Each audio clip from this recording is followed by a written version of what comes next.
El periodismo, yo creo que los periodistas tienen una gran labor en el sentido de, frente a ciertas situaciones, poder entrevistar a diferente gente que tiene diferentes puntos de vista y que la comunidad, quien lo ve, el telespectador, se haga su propia opinión. Y también que sea inquisitivo, que sea no el periodismo que recoge, sino el periodista que investiga. Lo que conversábamos, que muchos de los grandes casos criminales, estos de políticos, etcétera, ha sido el periodismo el que lo ha puesto en cara. Claro. Y tú ves que muchos de estos reportajes periodísticos después toman preso a la gente, cuando debería ser al revés, que los tomen preso y ahí los periodistas puedan ver qué es lo que está pasando. O sea, le hacen la pega. A alguien le hacen la pega, no sé a quién, pero le hacen la pega y la hacen muy bien porque aportan todo. A alguien le hacen la pega. Los elementos que necesita la justicia para poder llevar adelante los casos. Si no, la cosa no funciona. Bueno, eso es parte, así que un saludo grande para todos, yo sé, una labor muy especial la que genera y que permite el periodismo, por lo tanto a cada uno de quienes hacen periodismo, de los comunicadores sociales que se suma también, en general, nuestro cariñoso saludo. Y nosotros dijimos que íbamos a dejar la nota para este jueves y por lo tanto hemos aprovechado, o sea, digamos que es una semana o un mes de celebrar el Día del Periodista, tan simple como eso. Vamos a lo nuestro. Los temas, el tema que tenemos, el tiempo va avanzando. 9 y 10 de julio, la batalla de la Concepción, juramento hoy en día, juramento de la bandera. La Concepción, para que vamos sintetizando, termina la toma de Lima, Guerra del Pacífico, y Cáceres, que es un general peruano, se va a la sierra peruana. Perfecto. Lo tenemos ahí. Ahí está. El Tata Cáceres. Así se le denominaban toda la gente. Y también se le bautizó como el Brujo de los Andes, porque tenía la gracia de esconderse en la sierra. Y el otro, por el lado chileno, tenemos a Estanislao del Campo, que es enviado por Lynch a tomar todos los pueblos que estaban hacia la sierra. Perfecto. Pero teníamos el gran problema del abastecimiento. ¿Por las distancias? Por las distancias, por lo agreste del camino. Sí, claro. Y la parte de alimentación, por un lado, y la parte logística de municiones y armamento era difícil, porque normalmente eran emboscados todos estos convoyes que iban, y los soldados estaban en una situación muy precaria. Además, como no estaban acostumbrados ahí, tenemos a don José Miguel Carrera. Carrera, sí. Que estaba en La Concepción. La Concepción era un pueblo en esa época de 3.000 habitantes, no era un pueblo chico. No era menor, claro. No era menor. Y Del Canto había dejado en los diferentes puestos batallones en los diferentes pueblos.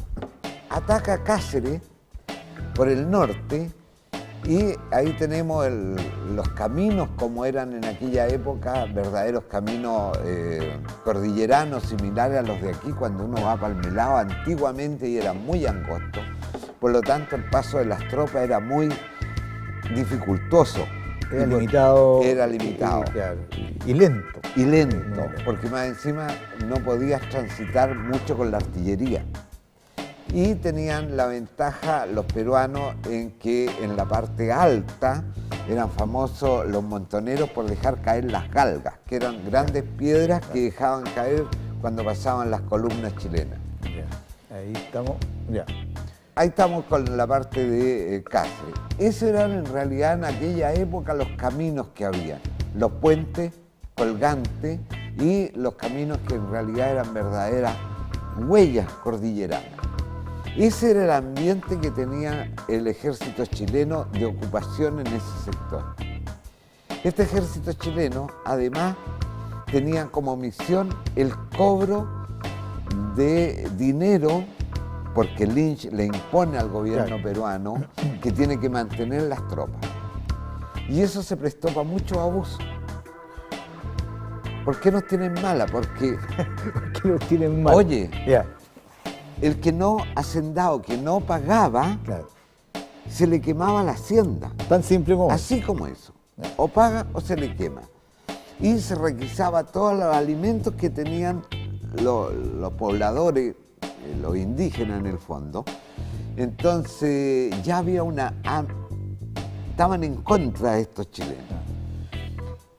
Ahí empieza ya a retirarse del canto por la ribera sur del río Mantaro, y por el norte viene Cáceres para hacerle una pinza y atacarlo abajo. Y atacan primero Concepción.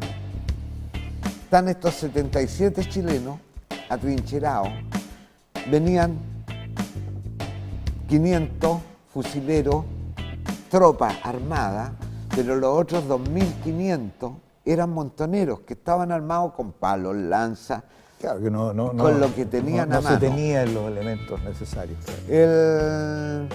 Cada chileno tenía 100 tiros solamente de abastecimiento, y se defienden el día 9 y 10. Hay una cosa así anecdótica. Ignacio Carrera Pinto. Tenía como tres oficiales más, 3 o 4 oficiales más. 4 oficiales más. Ignacio Carrera Pinto se había ido a tomar un traguito. Ya. Esa es parte de la Parte historia que no se de la cuenta. historia que no Ya. se cuenta. Ya. Pero existen los datos de la gente que vivió eso. Bueno, lo que no se cuenta, Ignacio Carrera Pinto estaba ahí en ese batallón porque le gustaba el copete, castigado por el ejército, por eso en esa época era teniente. Ya. Es capitán muerto cuando Ahí lo hacen. Pero es que le traían, parece. le traían del canto la la designación claro. y sus charratelas correspondientes. Se había ido a tomar un copete cuando es el ataque de los peruanos y distribuye en las 4 calles a su gente, pero cuando ya son sobrepasados se atrincheran en la iglesia. Y empiezan, si tú sacas la cuenta con la cantidad de heridos o muertos que hubieron, cada chileno mató más o menos 7, porque fueron 350 los cadáveres de los peruanos que encontraron las tropas de Estanislao cuando llegaron ahí. Y estos 77 se defienden día y noche. El ejército peruano empieza a atacarlo por detrás, queman los techos de las iglesias porque eran de paja, y después empiezan a hacer forados por la pared que era de barro, adobe, para entrar. Y ahí en la matanza, en las últimas que tenemos ahí, es cuando las tropas chilenas, los últimos sobrevivientes que quedan, no se rinden y se lanzan. Hay 2 versiones. Claro. La chilena dice que se lanzan al ataque con bayoneta en mano porque no le quedaban tiros. La versión peruana dice que se querían entregar, que eran los que quedaban para salvar a las mujeres y a los niños y a la guagua, que después la matan.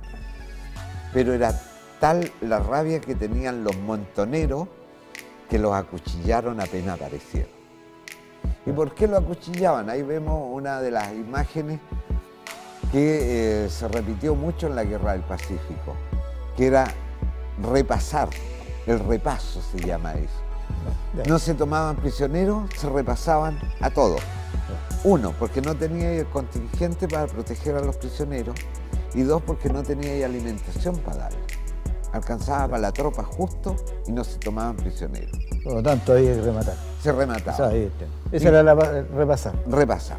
Ahí quedan cuando llega del canto, se encuentra con esta masacre, y una de las cosas que se dice es que por cada chileno hay que matar 10 peruanos.